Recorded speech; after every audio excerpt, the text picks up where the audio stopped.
With football in full swing, fans in attendance, everyone's enjoying all of the football play. Of course, with football being a collision sport, it comes with its fair share of injuries. And there's a lot of common injuries when we talk about football, but one of the things that we often tend to overlook, and I can speak from an athletic trainer standpoint and also being around the athletes, football players, is injuries to the brachial plexus. So the brachial plexus is the nerve network that comes out from your neck, your cervical spine region, travels all the way between your rib and your collarbone, goes down towards your armpit. And this is the nerves or the neural network that supplies pretty much innervation to all of your upper extremity. And this is very, very important that it works properly because this is how we control all of our motor function and also perceive sensation. This episode is all about brachial plexus injuries, or in layman's terms, stingers, that we're going to talk about how to recognize this and, more importantly, what to do and some of the education that comes with knowing what is a stinger and how do you prevent this from happening and what kinds of things you need to think about in terms of recovery so that you can prevent this from impeding your performance. All of the football players out there, athletic trainers too, enjoy this episode.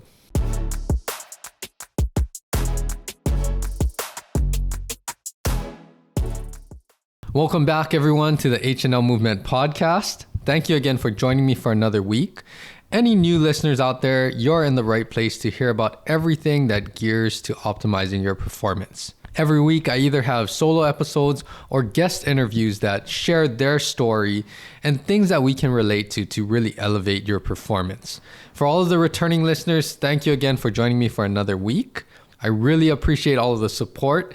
If you like any of the episodes that you hear out there, please feel free to share it with family, friends, and go to Apple Podcasts and rate the podcast. Also, to stay up to date with all of the most recent episodes, please subscribe to my podcast. That will really help with the growth of the podcast as well.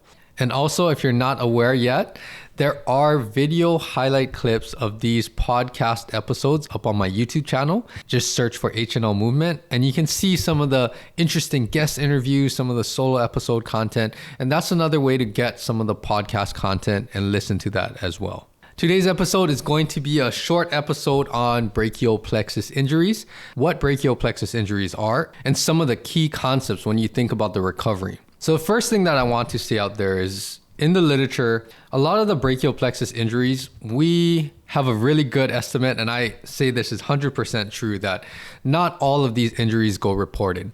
Even at football games, other contact collision types of sports, many times if the athlete suffers a stinger, they just kind of come off the field for a few plays. Maybe they don't even really say anything or the extent of how badly they're hurt. And then after that, it goes unnoticed, and before you know it, they're back in the game. And that is something that unfortunately is pretty typical. But what we want to do is make sure that this doesn't become a recurring problematic type of injury, that you're always getting these so-called stingers. And we're not addressing some of the strength functions, the functional movements, and making sure again that you're able to perform at your optimal capacity. So if that's any of the athletes out there, just think about this. And a lot of it is just education. You want to learn about why is this happening and what can you do to prevent some of the risks of this happening in the future. So let's go over some of the basic, just real brief anatomy. I'm going to keep it simple. So your brachial plexus, it's pretty much nerves that come and innervate your muscles, do motor function, and also all of the sensory input that goes back up to your brain. And this brachial plexus, it starts from your spinal cord, and your nerve roots, your cervical nerve roots from level C5 to T1 combine, and it pretty much integrates and branches off into all of these different nerve branches, divisions, cords, and then eventually it makes its way down to innervate whatever muscle, sensory input to joints, skin, ligament, and all of these tissues down your upper extremity. So that's pretty crucial. I mean, just knowing that without our nervous system sending these signals, we pretty much would not have any function or communication going to our muscles and going back up to our brain. Now, whenever there's any type of nerve injury, that is concerning. Because nerves, for one, it's like the command center from our brain that's sending out all these signals. But the second reason why too is that nerves, their healing capacity or capability is not as fast or adept as other types of tissues. So nerves take a really long time to heal or regenerate at a very, very slow rate. And because of that, if you have permanent damage to your nerves, for example, if a nerve gets permanently damaged where there's no sensation or it becomes paralyzed, you can't really recover from that at that point. So there's a point where extensive or beyond this threshold of damage, your nerve is not really going to heal itself. And of course, that's the extreme end. But overall, we do not want to keep taking repetitive trauma over and over to your nerves, because that can have a cumulative effect and eventually start to impair your function, your sensation. And that's really what we want to avoid. So going back to this brachial plexus injury or stinger example, fortunately, what happens is you're able to shake it off, and the numbness, tingling, paresthesia, or even some of the residual weakness from some trauma to your nerves, that really goes away anywhere from, could even be a few seconds to a couple minutes, to usually sometime within the next 24 hours, it will pretty much be resolved, which is a good thing, because you don't want to, again, damage your nerves to an extent where it becomes more permanent. So in that regard, I think a lot of it tends to not get reported, because you think everything's fine, it doesn't hurt anymore, no paresthesia, no burning sensation, no weakness, and then you just go about the rest of the week or the season without assessing thoroughly some of the residual effects that may go unnoticed because it's not as obvious to you. So for the brachial plexus injury, let's talk about how this typically happens. And I'm going to go over more in football because that's where we see it more commonly. And that's my experience with brachial plexus injuries too. So pretty much nerves do not like excessive types of forces when it comes to traction, which means the nerve is being stretched beyond its normal length, or compression, where the nerve is getting smashed between structures or something that really starts to damage the nerve. For the most part, your typical mechanism for brachial plexus or stinger injuries is when your head gets stretched away from your shoulder, and the point from your neck to your armpit, that point, if you think like you had a rope there or a string, if you pulled that really taut and applied that traction force to it, that's really what the brachial plexus does not like. And that's your typical stinger. So when you're going for a tackle, maybe your head goes one way and your shoulder depresses down to your waist. That's the typical mechanism. Now, on the other hand, you can have compression of your nerve roots, so where your spine is compressing. So typically that's the other side. When your head gets forced and one side of your neck gets compressed. So this is like the opposite side of the traction side. And pretty much your nerve roots just get compressed between your vertebrae. So that's another way that it can happen. It's less common. Of course, if you do anything like an axial load, like you hit or spear someone and you fracture your vertebrae, that could, of course, damage your nerve roots, could damage your spinal cord as well, which is extremely dangerous. So pretty much things can happen that not only stretch the brachial plexus nerves, it can also cause some damage where the nerve roots are coming out of your spine and your vertebral column. Now, once you have some type of trauma to your nerves, that's where, if it's significant enough, you are going to experience some type of radicular or nerve type of pain. So this is anything that affects anything down your arm. Shooting pain down your arm, numbness, tingling, burning pain is typically associated with nerve pain, and of course, any type of weakness. So that's how you know something has happened, and most likely it is dealing with the nerves of the brachial plexus. So what happens for anybody that has suffered a stinger?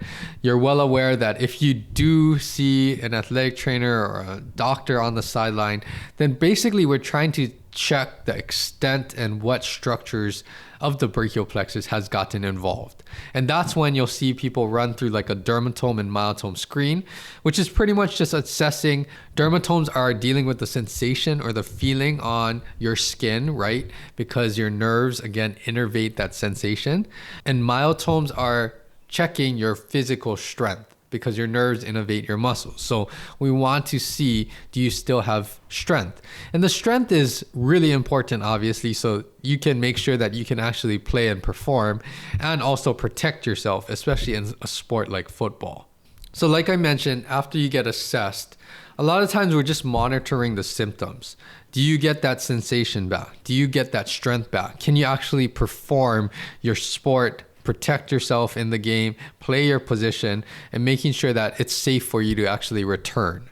And many times, like I said, a lot of these symptoms resolve relatively quickly. And it's not uncommon for people to actually be cleared to go back into the game just a little while after the nerve kind of settles down. It's almost like, think if you had mild stress to your brachial plexus. It's kind of like hitting your ulnar nerve or your funny bone, and you feel that shooting pain down into your fingers, right? If you hit your funny bone, a pretty good one. And after a while, you just shake it off and it tends to go away. So that's similar to what happens when you have a very mild type of injury to your brachial plexus. You feel that symptoms go down your arm. You might have some of the sensory or motor function deficits, but we're monitoring that to make sure that it comes back and in a way that it's safe for you to return to your sport. So that's pretty much what happens after you get a stinger. So what I want to talk about, and this is good for athletes to understand, this is the education part, is that once you suffer a stinger once, there is some damage, micro trauma that happened to your nerves that typically is going to have some type of effect that happens. So you're going to maybe have some scarring, maybe a little stress and healing in whatever nerve part got damaged. And because of that, anyone that suffers a stinger, you're way more susceptible to suffer more and more stingers. And that's where it becomes kind of a cumulative effect that it's not ideal, because every time that you suffer a stinger, you're going to have some scarring, some tissue damage at the neural level.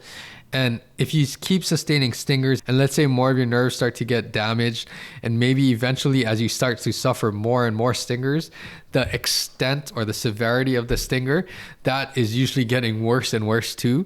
And that's where some of this neural damage or deficits can start to become longer and longer lasting.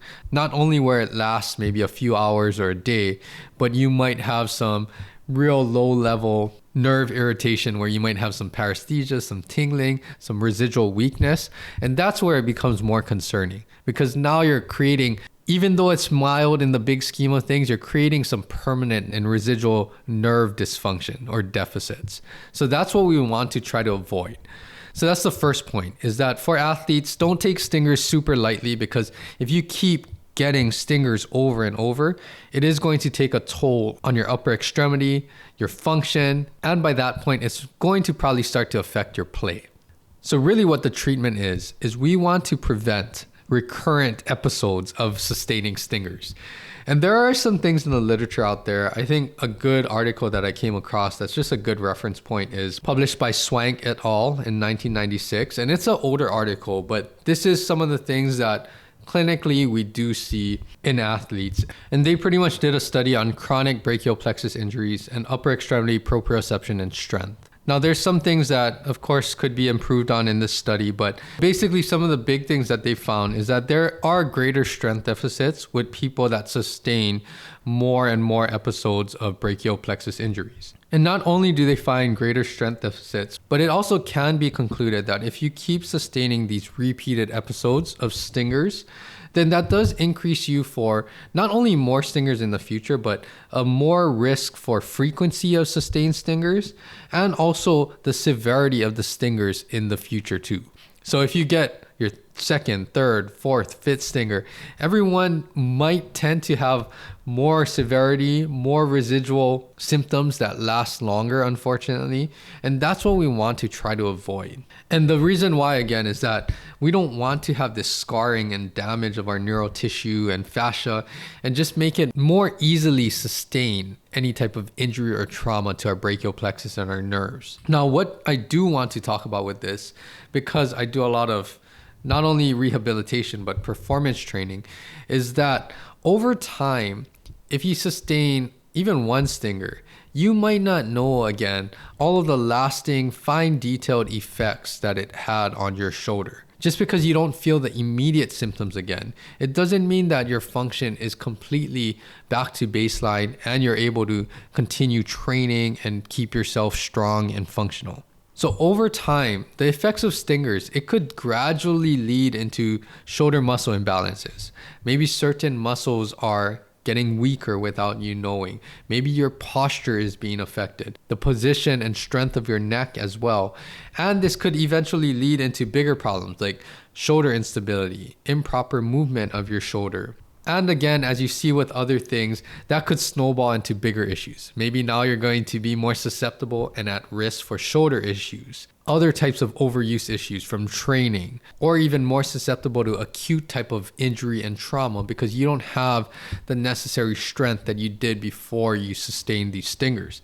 So those are some things that I want athletes to think about, is making sure that you're getting assessed and you understand if there's any residual weakness or indirect effects on shoulder muscle balance, that you're addressing that. And over time, you're going to restore that function. And that is very important to protect not only from brachial plexus injuries, but to protect from any future chronic overuse or even acute injuries down the line. Now, one other thing that I want to mention is for those that have suffered a lot of stingers, that might be telling you that there's certain things that you have to do to protect yourself. And I'm not a coach or anything, but it could be technique wise. It could be the way that you're hitting, you're tackling.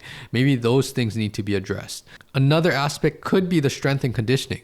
For a lot of football players, depending on your position too, it's always a good idea to make sure you have good posture, you have good lifting technique, you're building up not only muscle strength, but muscle density in the right areas. You want to protect your neck, your shoulder, because again, there's a lot of structures like the brachial plexus that are susceptible to get damaged through all of that collision.